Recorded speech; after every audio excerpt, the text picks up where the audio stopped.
اعوذ باللہ من الشیطان الرجیم، بسم اللہ الرحمن الرحیم۔ سن رائز میڈیا رمضان ٹرانسمیشن میں میں ہوں آپ کا میزبان محمد یوسف۔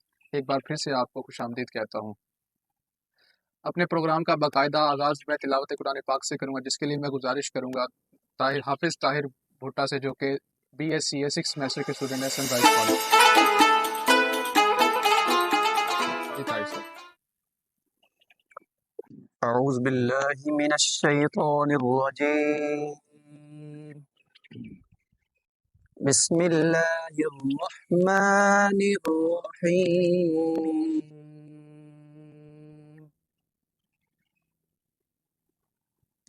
لا اقسم بهذا البلد وأنت حل بهذا البلد ووالد وما ولد لقد خلقنا الإنسان في كبد أيحسب أن لن يقدر عليه أحد يقول أهلكت مالا لبدا أيحسب أن لم يره أحد صدق اللہ العظیم۔ جزاک اللہ۔ ترجمہ: اس شہر کی قسم ہے، حالانکہ آپ اس شہر میں مقیم ہیں، اور باپ کی اور اس کی اولاد کی قسم ہے کہ بے شک ہم نے انسان کو مصیبت میں پیدا کیا ہے۔ کیا وہ خیال کرتا ہے کہ اس پر کوئی بھی ہرگز قابو نہ پا سکے گا؟ کہتا ہے کہ میں نے مال برباد کر ڈالا۔ کیا وہ خیال کرتا ہے کہ اسے کسی نے بھی نہیں دیکھا؟ صدق اللہ العظیم۔ جزاک اللہ۔ یہ تھے حافظ طاہر، جنہوں نے ہمیں تلاوت قرآن پاک سنائی۔ ناظرین، بڑھتے ہیں اپنے پروگرام کے اگلے سیگمنٹ کی جانب۔ نعت مقبول صلی اللہ علیہ وآلہ وسلم۔ محمد مصطفیٰ آئے بہار اندر بہار آئی، زمین کو چومنے جنت سے خوشبو بار بار آئی۔ نعت مقبول صلی اللہ علیہ وآلہ وسلم کے لیے میں گزارش کروں گا سمن جمیل صاحبہ سے، جو کہ BSc 6 سیمسٹر کی اسٹوڈنٹ ہیں سن رائز کالج میں۔ جی سمن۔ تو امیر حرم میں فقیر عجم، تیرے گن اور یہ لب میں طلب ہی طلب، تو عطا ہی عطا، تو کجا من کجا، تو کجا من کجا، تو حقیقت ہے میں صرف احساس ہوں، تو حقیقت ہے میں صرف احساس ہوں، تو سمندر میں بھٹکی ہوئی پیاس ہوں، میرا گھر خاک پر اور تیری راہ گزر، میرا گھر خاک پر اور تیری راہ گزر، سدرۃ المنتہا، تو کجا من کجا، تو کجا من کجا۔ اے فرشتو وہ سلطان معراج ہے، تم جو دیکھو گے حیران ہو جاؤ گے، زلف تفسیر و واللیل بن جائے گا، چہرہ و قرآن سارا نظر آئے گا، چہرہ نظر آئے گا، چہرہ نظر آئے گا۔ اے فرشتو امام صفی انبیاء، نام پہ ان کے لازم ہے صلی علی، لازم ہے صلی علی، لازم ہے صلی علی، لازم ہے صلی علی۔ سبحان اللہ۔ یہ تھی سمن جمیل، جنہوں نے ہمیں نعت مقبول صلی اللہ علیہ وآلہ وسلم سنائی۔ بہت بہت شکریہ سمن۔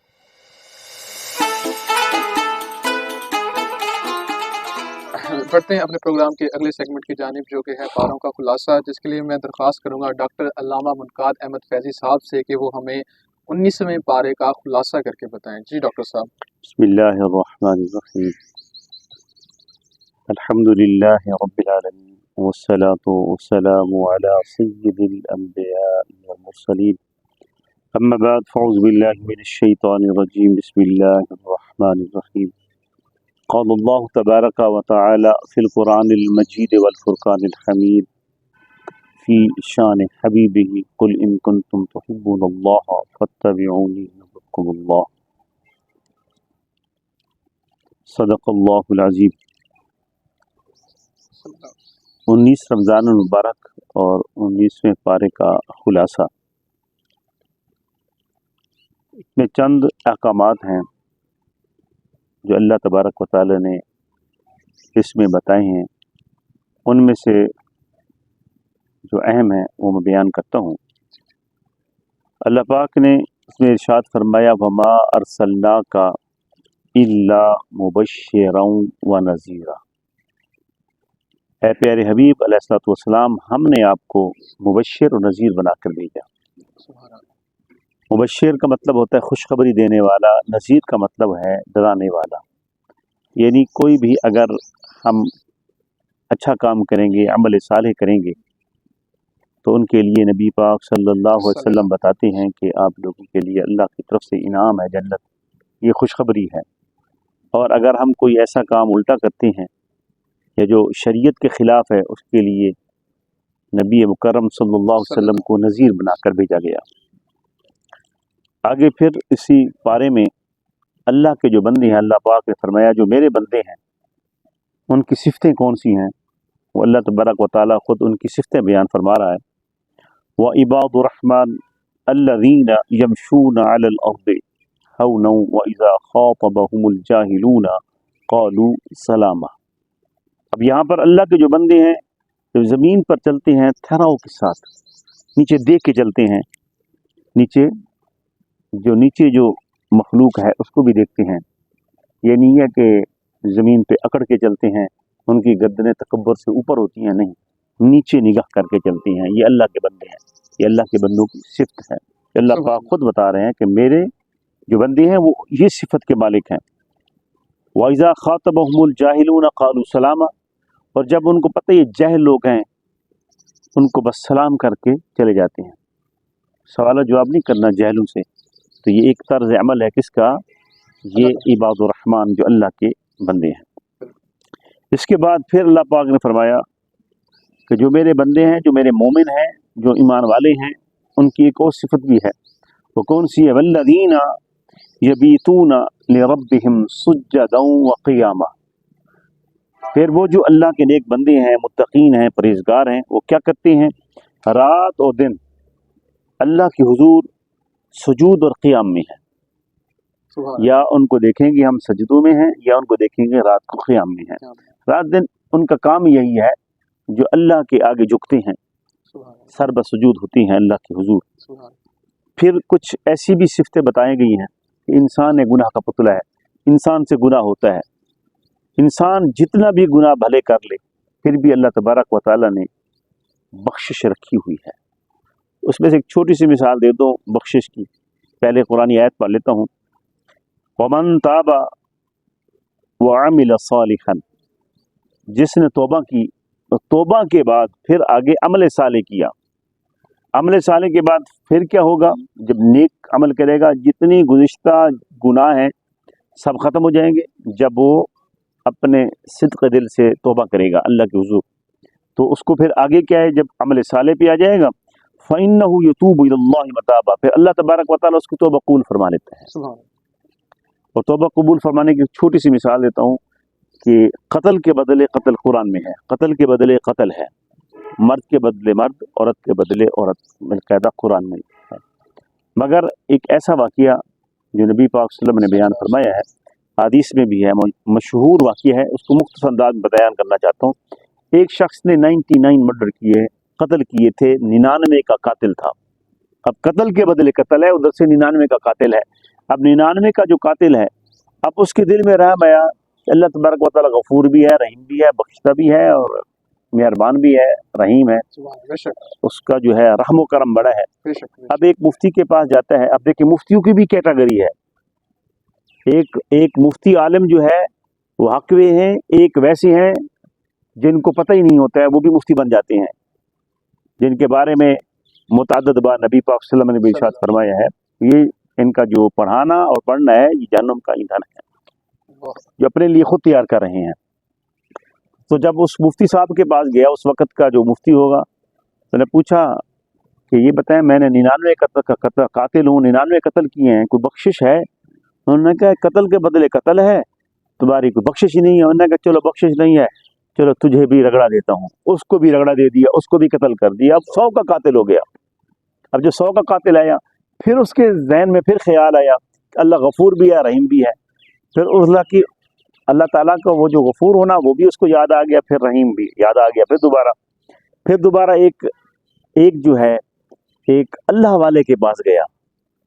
اللہ والے وہ ہیں جو اللہ سے ملا دیتے ہیں، اللہ والے کے پاس گیا، انہوں نے کہا کہ یہ بات ہے، ایسے سے واقعہ ہے، 99 کا قاتل تھا، ایک مفتی صاحب کے پاس گیا، اس کو بھی رگڑا دے دیا، اب 100 کا قاتلوں کی بخشش ہے کہ ہاں بالکل بخشش ہے۔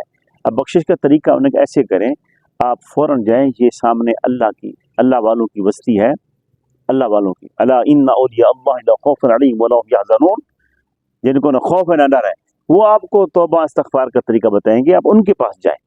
جب ان کے پاس راستے میں جاتا ہے اس کو موت آ جاتی ہے، جب وہ اس کو موت آ جاتی ہے، راستہ تھوڑا اس نے آگے کیا ہے، تھوڑا کیا ہے، ابھی راستہ بہت زیادہ رہتا تھا، اب جھگڑا ہو گیا فرشتوں کا آپس میں، لگا وہ کہتا ہے میرا، وہ کہتا ہے میرا، القصہ مختصر کہنے کا مقصد یہ ہے اللہ تبارک و تعالیٰ نے فیصلہ یہ کر دیا آپ ایسے کریں کہ انما الاعمال بالنیات، اعمال کا دار و مدار نیت پر ہے، اس کی نیت تو صحیح ہے نا، آخر میں نیت تو یہی تھی نا، نیت دیکھی جائے گی۔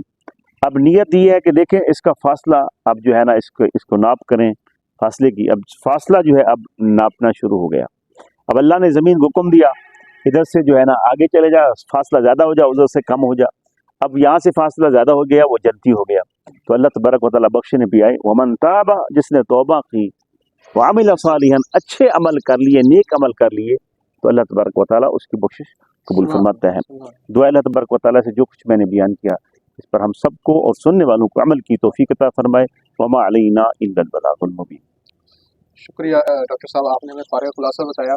ڈاکٹر صاحب نے مختصر خلاصہ بتایا جس میں ہمیں یہ جاننے کو ملا کہ بے شک رسول صلی اللہ علیہ وسلم کو مبشر اور نذیر بنا کر بھیجا گیا ہے، اللہ تعالیٰ نے اپنے پیارے بندوں کی صفات بیان کی ہیں، اور جو شخص توبہ کرتا ہے اور اس کے بعد عمل صالح کرتا ہے اللہ تعالیٰ اس کی بخشش فرما دیتا ہے۔ بہت بہت شکریہ ڈاکٹر صاحب۔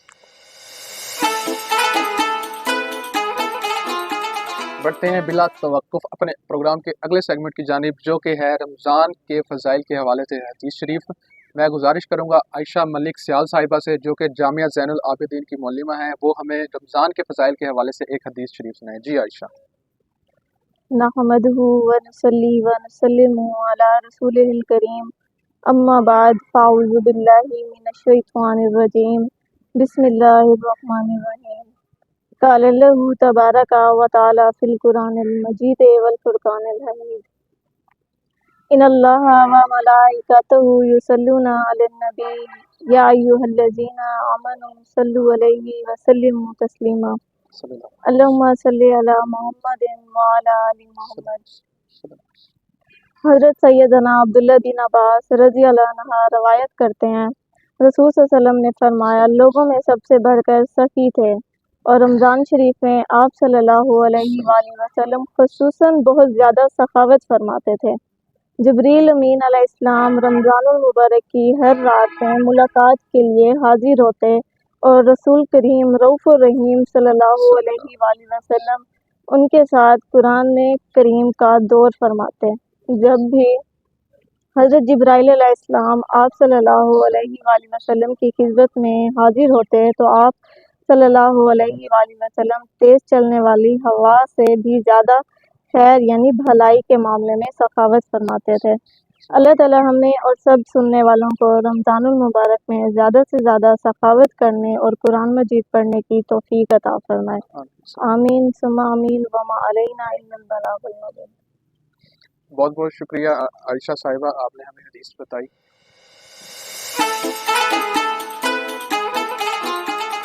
ناظرین بڑھتے ہیں اپنے پروگرام کے اگلے سیگمنٹ کی جانب، جو کہ بہت ہی معلوماتی اور مفید ہے اور میرا سب سے پسندیدہ سیگمنٹ ہے، سوالوں کے جواب۔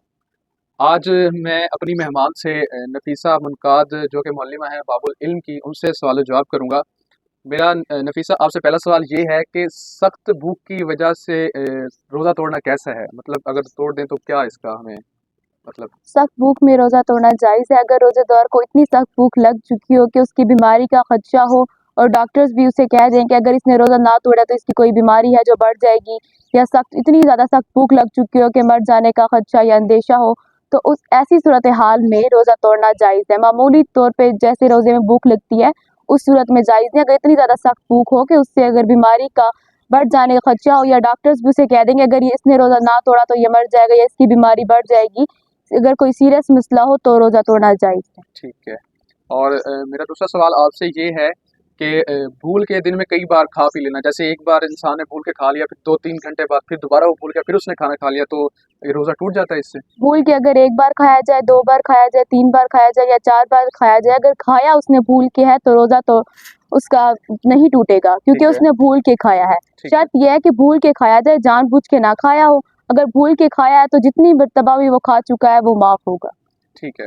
اور تیسرا سوال میرا آپ سے یہ ہے کہ جو شخص روزہ رکھے اور اس کے بعد نماز نہ پڑھے تو کیا اس کا روزہ ہو جائے گا؟ روزہ بھی ایک فرض ہے، نماز بھی ایک فرض ہے۔ نماز نہ پڑھنے پر اسے گناہ ملے گا، مگر نماز چھوڑنے کی وجہ سے اس کے روزے کے ثواب میں کوئی کمی نہیں آئے گی، اس کا روزہ جائز ہوگا، مگر نماز نہ پڑھنے کا جو گناہ ہے اسے وہ ملے گا۔ ٹھیک ہے۔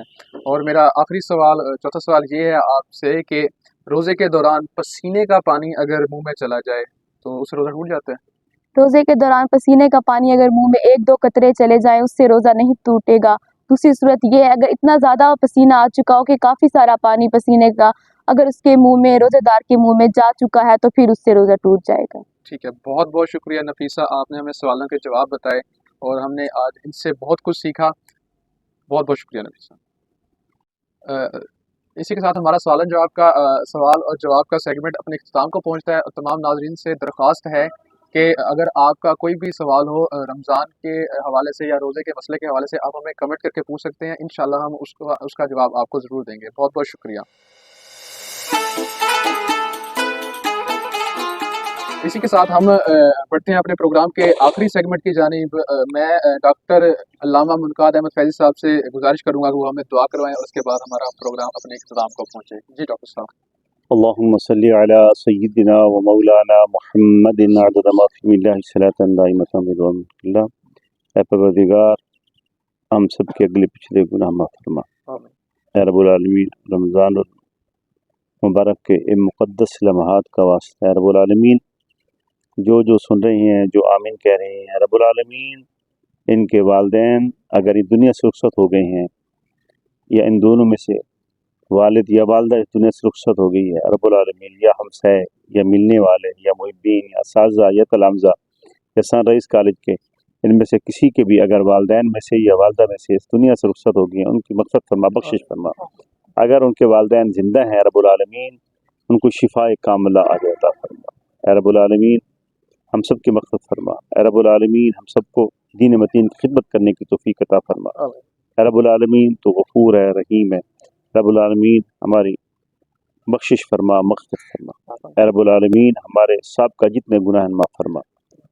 رب اغفر وارحم انت خیر الراحمین، لا الہ الا انت سبحانک انی کنت من الظالمین۔ وصلی اللہ تعالی علی خیر خلقہ محمد وعلی آلہ واصحابہ وازواجہ وذریاتہ اجمعین برحمتک یا ارحم الراحمین، لا الہ الا اللہ۔ اسی کے ساتھ ہمارا پروگرام اپنے اختتام کو پہنچتا ہے۔ انشاءاللہ ملاقات ہوگی اپنے اگلے پروگرام میں۔ فی الحال کے لیے اجازت دیجیے، اللہ حافظ۔